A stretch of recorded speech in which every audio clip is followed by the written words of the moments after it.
हाय दोस्तों, नमस्कार। आपका स्वागत है हमारे यूट्यूब चैनल जीके एंड जिस भाई सुमित सर क्लासेज में। दोस्तों, आज हम बताएंगे भारतीय संविधान की महत्वपूर्ण अनुसूची। क्या बताएंगे दोस्तों? भारतीय संविधान की महत्वपूर्ण अनुसूची। दोस्तों, ये हमारा संविधान का वीडियो 13 है। क्या है? वीडियो 13 है। वीडियो 11-12 में दोस्तों संविधान के आपको मूलभूत भाग मिल जाएंगे। 11 और 12 में दो वीडियो में दोस्तों संविधान के 22 भागों का हमने उल्लेख किया है और विस्तृत बताया है। जितने प्रश्न आपके भागों से बनते हैं वो हमने आपको वीडियो 11 और 12 में दिया है। तो दोस्तों, अब हम बात करेंगे वीडियो 13 में भारतीय संविधान की अनुसूचियाँ। किस पर बात करेंगे? अनुसूचियों पे। तो चलिए आइए दोस्तों, हम बात करते हैं भारतीय संविधान में मूल रूप से कितनी अनुसूची थी। आपका पहले प्रश्न आता है, मूल संविधान में कितनी अनुसूची थी? मूल संविधान में आपकी 8 अनुसूची थी। कितनी अनुसूची थी दोस्तों? आपका प्रश्न अगर आता है मूल संविधान में 8 अनुसूची थी। कितनी थी? 8 अनुसूची थी। दोस्तों, अगर आपका प्रश्न आता है मूल संविधान में कितनी अनुसूची थी, तो मूल संविधान में 8 अनुसूची थी। वर्तमान में कितनी अनुसूची हो गई है? वर्तमान में 12 अनुसूचियाँ हो गई हैं। कितनी अनुसूची हो गई है दोस्तों? 12 अनुसूची हो गई है। तो आपका 2 प्रश्न तो पहले यहीं से मिल गया दोस्तों। ये बहुत महत्वपूर्ण प्रश्न है। पहला प्रश्न बनता है कि भारतीय संविधान में जब मूल संविधान हमारा है, जब 26 नवंबर 1949 को बनकर तैयार हुआ था और 26 जनवरी 1950 को लागू किया गया था, तब कितनी अनुसूचियाँ थी? 8 अनुसूचियाँ थी। वर्तमान में कितनी अनुसूचियाँ हैं दोस्तों? आपका 2 प्रश्न बनता है। वर्तमान में 12 अनुसूचियाँ कितनी है? वर्तमान में 12 हैं। वर्तमान में 12 अनुसूची है। वर्तमान में कितनी अनुसूची है दोस्तों? वर्तमान में 12 अनुसूची है। ठीक है दोस्तों, ध्यान दीजिएगा। वर्तमान में कितनी अनुसूची है दोस्तों? 12 अनुसूची है। आइए हम बात करते हैं अब कि 12 अनुसूचियाँ वहाँ कौन कौन सी थी और मूल 8 अनुसूची कौन कौन सी थी। और जो अगर 12 हो गई है तो 4 जुड़ा है दोस्तों, तभी 8 4 12 हुआ है। तो 12 अनुसूचियों में 4 अनुसूचियाँ जो नई जुड़ी है वो भी हम देख लेंगे। ठीक है दोस्तों, आइए बात करते हैं पहली अनुसूची। किसकी? पहली अनुसूची। आता है प्रश्न दोस्तों, भारतीय राज्य क्षेत्रों का संघ व राज्य क्षेत्र क्या है? पहले नंबर पहली अनुसूची में किसका वर्णन है? संघ व राज्य क्षेत्र। मतलब संघ मतलब यहाँ राज्य से लिए गए, देश से लिए गए, मतलब राज्यों और केंद्र के बारे में संबंध है। केंद्र राज्य संबंध नहीं कहेंगे, मतलब केंद्र को हमारे यहाँ संघ भी कहा जाता है। ठीक है दोस्तों, केंद्र क्या कहा? संघ भी। हमारे यहाँ कैसी शासन प्रणाली? संघीय शासन प्रणाली है। तो संघ और राज्य, हमारे यहाँ राज्य भी हैं। आपको पता है भारत क्या है? राज्यों का संघ है।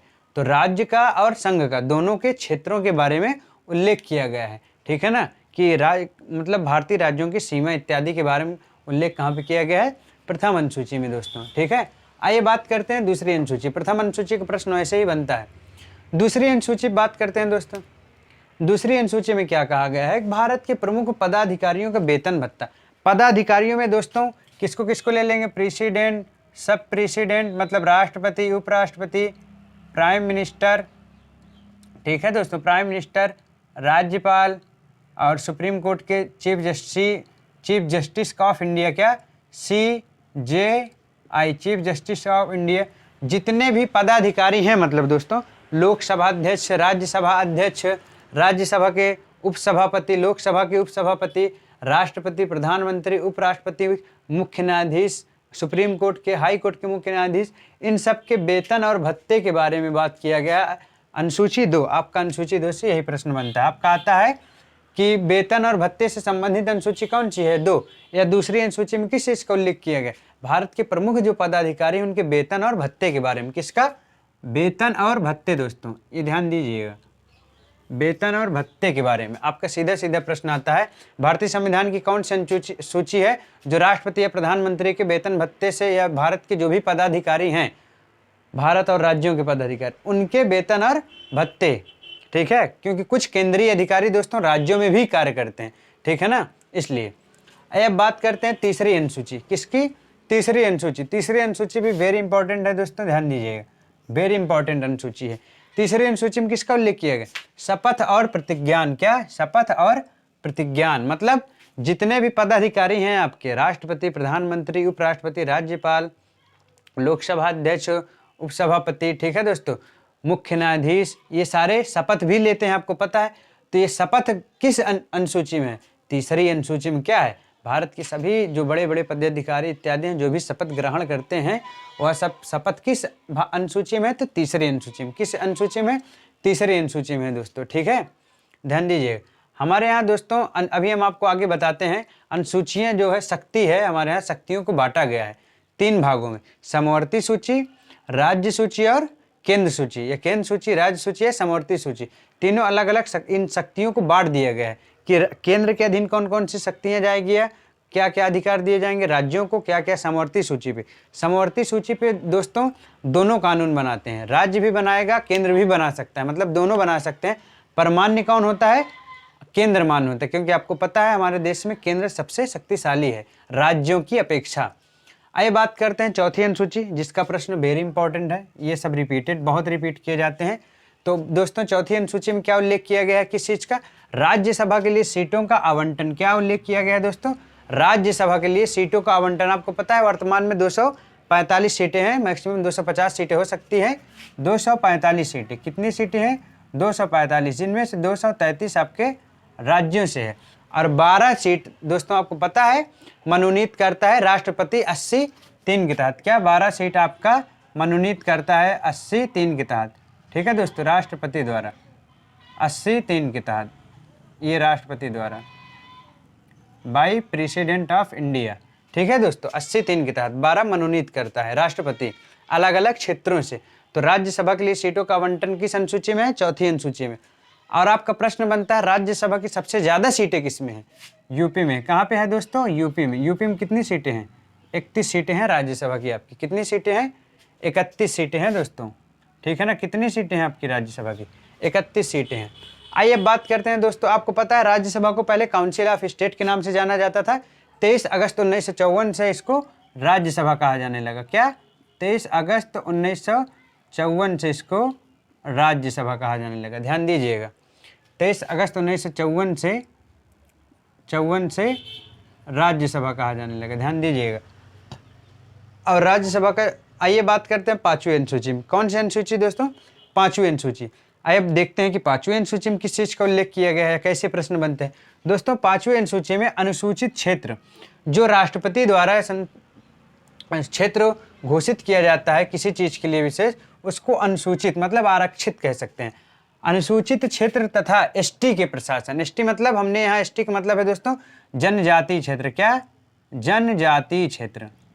जनजातीय क्षेत्र के प्रशासन, जनजातियों के प्रशासन मतलब अनुसूचित क्षेत्र तथा जनजातियों के प्रशासन के बारे में, प्रशासन व उनके नियंत्रण के बारे में उपबंध किया गया है। अनुसूचित क्षेत्र तथा जनजातियों के प्रशासन और नियंत्रण के बारे में अनुसूची 5 का उल्लेख किया गया है, या अनुसूची 5 में इस चीज़ का उल्लेख किया गया है। ध्यान दीजिएगा। आइए अब बात करते हैं दोस्तों अनुसूची 6 में, छठी अनुसूची। क्या? छठी अनुसूची। छठी अनुसूची में किसका उल्लेख किया गया है, क्या है दोस्तों? तो आता है पूर्वोत्तर के 4 राज्य हैं दोस्तों, मतलब पूर्वोत्तर में 7 सिस्टर आते हैं जो मुख्य रूप से, मतलब उसी 7 सिस्टर में कुछ राज्य हैं आपके असम, मेघालय, मिजोरम, त्रिपुरा, जिसको हम यहाँ पे AMMT के नाम से जानते हैं।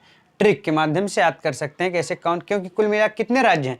4 राज्य हैं जिनके जनजातियों के प्रशासन दिया गया, मतलब वहाँ आपको पता है पूर्वोत्तर में ज़्यादातर जनजातियाँ पाई जाती हैं दोस्तों। तो उन जनजातियों के प्रशासन के बारे में जो उल्लेख किया गया है छठी अनुसूची में, किस अनुसूची में किया गया? 6वीं अनुसूची में। वह राज्य कौन कौन से हैं आपके? असम, मेघालय, मिजोरम, त्रिपुरा दोस्तों। असम, मेघालय, मिजोरम, त्रिपुरा दोस्तों। ठीक है, ध्यान दीजिए। इन सब के प्रशासन के बारे में उल्लेख कहाँ पर किया गया? 6वीं अनुसूची में। आइए बात करते हैं 7वीं अनुसूची में। ये राज्यसभा वाला तो जरूर याद रखिएगा दोस्तों। आइए बात करते हैं 7वीं अनुसूची में। 2 भी महत्वपूर्ण है यहाँ पे, जितनी अनुसूची है तो सबसे प्रश्न बनते हैं। आइए बात करते हैं 7वीं अनुसूची में, देखते हैं क्या है दोस्तों। 7वीं अनुसूची में क्या कहा गया है? संघ व राज्यों के मध्य क्या? शक्तियों का विभाजन। किसका? शक्तियों का विभाजन किया गया है। केंद्र सूची, राज्य सूची और समवर्ती सूची। क्या क्या दोस्तों? केंद्र सूची, राज्य सूची एवं समवर्ती सूची। क्या क्या सूची दोस्तों? केंद्र सूची, राज्य सूची, समवर्ती सूची। ये आपके शक्तियों का विभाजन किया गया है दोस्तों। केंद्र पे केंद्र कानून बनाती है, राज्य पे राज्य कानून बनाती है। इस विषय पे इन सबको विषय दिया गया है कि आप इन केंद्र को केंद्र का विषय दिया गया है कि आप केवल इन विषयों पे कानून बना सकते हैं। राज्य को राज्य का अपना विषय दिया गया है कि आप अपने से संबंधित विषयों पर कानून बना सकते हैं। समवर्ती सूची पे दोनों को उतना अधिकार दिया गया है कि समवर्ती सूची का कोई विषय अगर है तो वहाँ पे दोनों कानून बना सकते हैं। पर इन दोनों ने अगर राज्य और केंद्र ने कानून बना लिए किस पे, समवर्ती सूची विषय पर, तो उस पर मान्य किसका होगा, केंद्र का होगा। किसका होगा, केंद्र का होगा। अभी वर्तमान में दोस्तों लगभग जो केंद्र सूची के विषय हैं, आपके केंद्र सूची में विषय लगभग वर्तमान में उस तरह देखेंगे तो 100 से अधिक हैं। यहाँ पे लगभग 48-49 हैं, बाकी समवर्ती सूची का तो कोई वो है ही नहीं। ये आप लोग अपडेट कर लीजिए, क्योंकि यहाँ पे दोस्तों विषय को बढ़ाया और घटाया जा रहा है, तो आप अपडेट कर लीजिएगा, ठीक है दोस्तों। समवर्ती सूची में कितने, केंद्र सूची में कितने विषय हैं राज्य में और उसमें।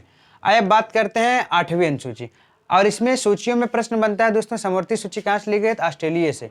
कहाँ से लिए गए, ऑस्ट्रेलिया से लिए गए, ध्यान दीजिएगा समवर्ती सूची। आइए बात करते हैं 8वीं अनुसूची। कौन सी अनुसूची दोस्तों, 8वीं अनुसूची। कौन सी अनुसूची, 8वीं अनुसूची। 8वीं अनुसूची में क्या कहा गया दोस्तों, भाषाओं का उल्लेख किया गया। 8वीं अनुसूची में किसका उल्लेख किया गया, भाषाएं का उल्लेख किया गया, ठीक है ना। भाषाएं, कुल कितनी भाषाएं का उल्लेख किया गया है संविधान में, तो जो उल्लेख किया गया था मूल संविधान में, मूल में कितने थे, मूल संविधान में 22 भाषाएं थी। मूल संविधान में कितनी भाषाएं थी, मूल संविधान में 22 भाषाएं थी, ठीक है दोस्तों। मूल संविधान में 22 भाषाएं थी, आपकी ध्यान दीजिएगा। मूल संविधान में आपकी 22 भाषाएं थी, और मूल संविधान में 14 भाषाएं थी। कितनी थी, 14 भाषाएं थी दोस्तों। वर्तमान में 22 हैं। वर्तमान में कितनी हैं, वर्तमान में आपकी, वर्तमान में 22 भाषाएं हैं। वर्तमान में कितनी हैं, वर्तमान में 22 है, मूल संविधान में 14 भाषाएं थी, और 14 राज्य भी थे। क्या, 14 राज्य भी थे।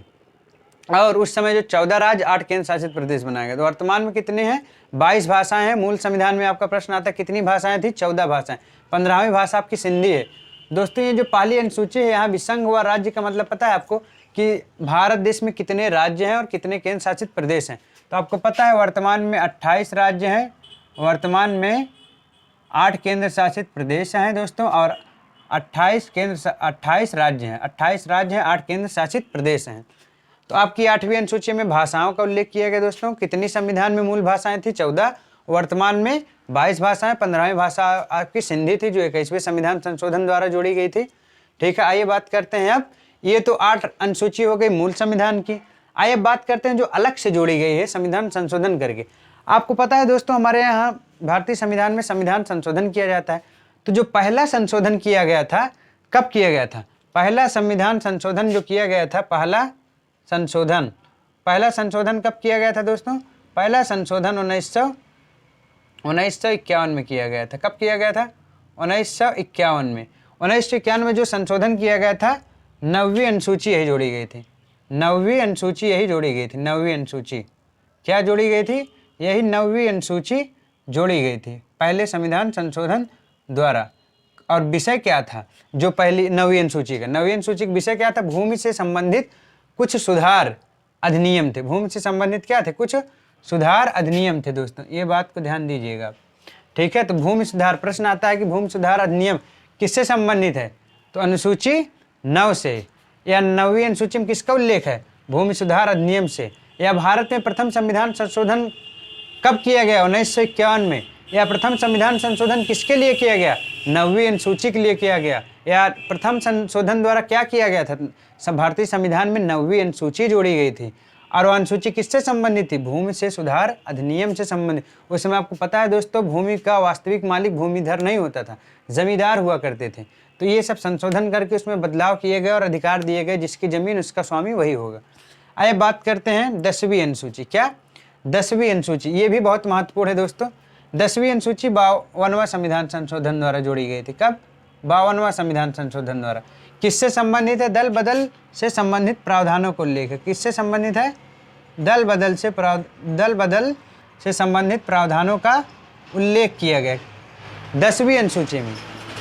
ये कब किया गया था, 1985 में किया गया था। कब किया गया था दोस्तों, 1985 में 52वां संविधान। दल बदल का तात्पर्य इस बात से दोस्तों, आपको आज आप जानते हैं कि आज के समय में बहुत सारी राजनीतिक पार्टी हैं, जिसका जब मन कहता है दल को बदल लेता है, तो उस पर पाबंदी लगाने के लिए हमारे संविधान में संशोधन किया गया था 52वां, जो 1985 में किया गया था। उसमें हमारे संविधान में 10वीं अनुसूची जोड़ी गई थी। उसको दल बदल विरोधी अधिनियम या दल बदल से संबंधित प्रावधानों का उल्लेख किया गया। दल बदल विरोधी अधिनियम के नाम से भी जानते हैं। दल बदल मतलब दल को बदलने के लिए जो विरोध करने का ये अधिनियम था, विरोधी अधिनियम था, ठीक है दोस्तों। दल बदल से संबंधित विरोधी अधिनियम था, इस बात को मतलब कोई भी राजनेता है या कोई विधायक सांसद अपनी पार्टी छोड़कर अगर दूसरी पार्टी में जाता है तो इसके लिए दंड के कुछ प्रावधान रखे गए थे, ठीक है ना, रखे गए हैं। तो कब छोड़ सकता है, कब कोई नई पार्टी बना सकता है, ये सारी चीज़ों का उल्लेख किया गया उस बार। आइए बात करते हैं 11वीं अनुसूची। दोस्तों इनमें से 7वीं शक्ति संघ और राज्यों के मध्य शक्तियों का विभाजन, 8वीं भाषाओं का, ये तो बहुत ज़्यादा पूछे जाते हैं। 9वीं, अब इसको आप लोग स्क्रीनशॉट ले लीजिएगा, पढ़ लीजिएगा। 10वीं बहुत महत्वपूर्ण है, दल बदल विरोधी अधिनियम। 11वीं भी बहुत महत्वपूर्ण है। 11वीं दोस्तों 73वां संविधान संशोधन है। कैसरा 73वां, 12वीं 74वां संविधान संशोधन है। लगभग 1992 और 93 में किया गया था। 1992 और 93 में किया गया था। 11वीं अनुसूची में क्या संबंधित है? पंचायतों को शक्तियाँ तथा प्राधिकार, मतलब पंचायतों को शक्तियाँ प्रदान की गई और अधिक कि पंचायत के विषय बनाए गए। पंचायत में आजकल आपको पता है ग्राम पंचायत को कितने विषय दिए गए? 29 विषय दिए। पंचायत को कितने विषय दिए गए? 29 विषय दिए गए। नगर पालिकाओं को कितने विषय दिए गए? 18 विषय दिए गए। इस बात को आप लोग ध्यान दीजिएगा। 29 विषय दिए गए, इनको 18 विषय दिए गए हैं, ठीक है दोस्तों। तो 11वीं अनुसूची किससे संबंधित है? पंचायतों की शक्तियों तथा प्राधिकार से, जिसमें 29 विषय हैं जो 11वें संविधान संशोधन द्वारा जोड़े गए थे। और 12वीं अनुसूची आपकी 74वें संविधान संशोधन जोड़े गए थे जो 93 में साथ किया गया था, और नगर पालिका को शक्तियाँ प्रदान की गई। इसमें पंचायतों को शक्तियाँ प्रदान की गई थी, इसमें नगर पालिका को शक्तियाँ प्रदान की गई थी। ये आपके दोस्तों महत्वपूर्ण अनुसूचियाँ थी। पूरी महत्वपूर्ण क्या आपके संविधान में 12 अनुसूची हैं। 12 के 12 अनुसूची जो भी प्रश्न बनते हैं आपके, वहाँ हमने यहाँ पे बताने की कोशिश की है दोस्तों। अगर अच्छा लगेगा तो वीडियो को शेयर सब्सक्राइब करना ना भूलिएगा। सब्सक्राइब नहीं किए होंगे तो। और दोस्तों को बताइए दोस्तों, आपको कम समय में हम ज़्यादा से ज़्यादा और अच्छे खासे प्रश्न देते हैं दोस्तों, और जो प्रश्न बन जाते हैं उसके अतिरिक्त वो भी बताते हैं दोस्तों। आप लोग खुद देखेंगे, पेपर देते होंगे, देंगे तो खुद ही पता लग रहा होगा हम इतने देर में क्या ले रहे हैं। तो दोस्तों सपोर्ट करिए, आप लोग सब्सक्राइब करिए और आगे बढ़वाइए, ठीक है दोस्तों। धन्यवाद, मिलते हैं अगले वीडियो में। नमस्कार।